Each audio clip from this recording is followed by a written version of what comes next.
it's three ways of reading the Bible. And again, some people make these in tension with one another, but they ought not to be.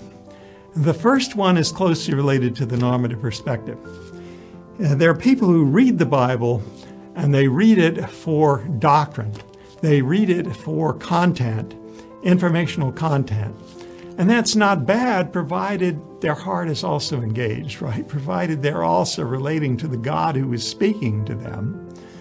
But you can see there can be the temptation just to use the Bible as a handbook, as it were, to build doctrine.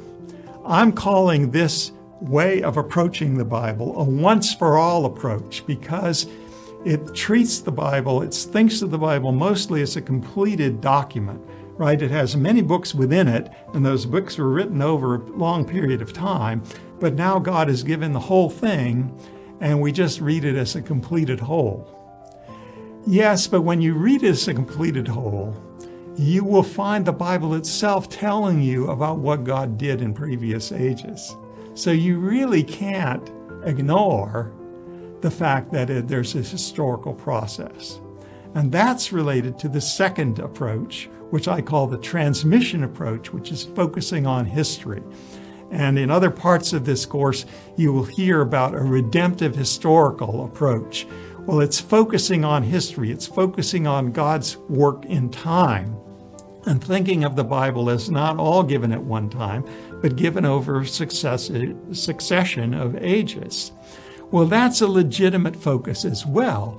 But when you look at the Bible that way and you look carefully enough, you will realize that all of those deliverances of God all through history, through centuries of progressive revelation are leading to the point that we've now arrived at where we have a complete Bible.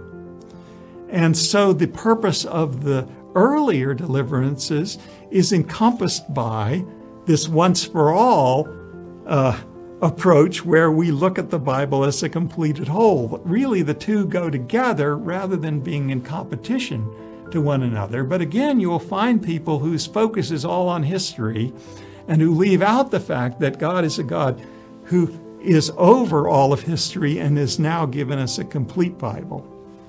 The third approach is related to the existential or the personal perspective in ethics, and its approach that I call a present time approach.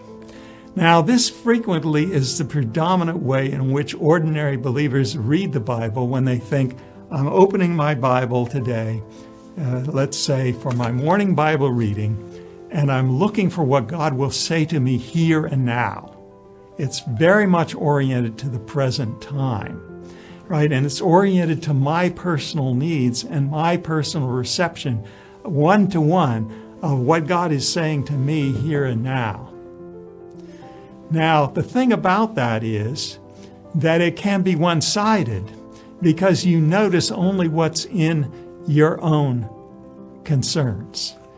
But if you are attending carefully to what the Bible is saying, you will see that God is saying to you here and now, I brought the people of Israel out of Egypt 3,500 years ago, approximately. God is saying, I brought the people of Israel out of Egypt.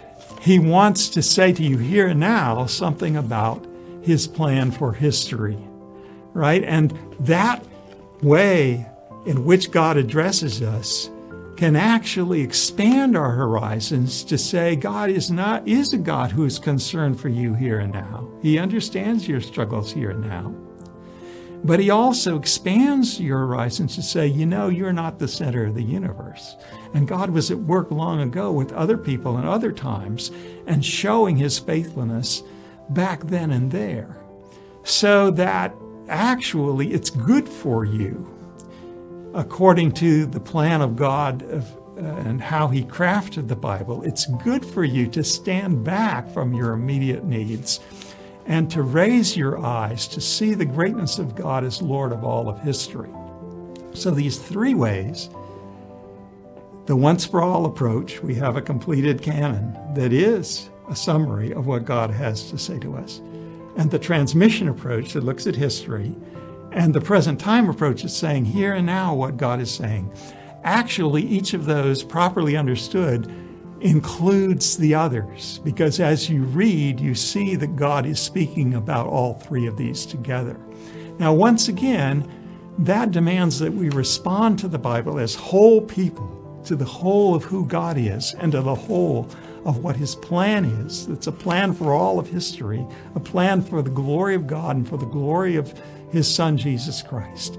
And that we respond to that here and now, right? As people who are made in his image, as people who are redeemed by Christ, who worked and accomplished salvation once for all in history.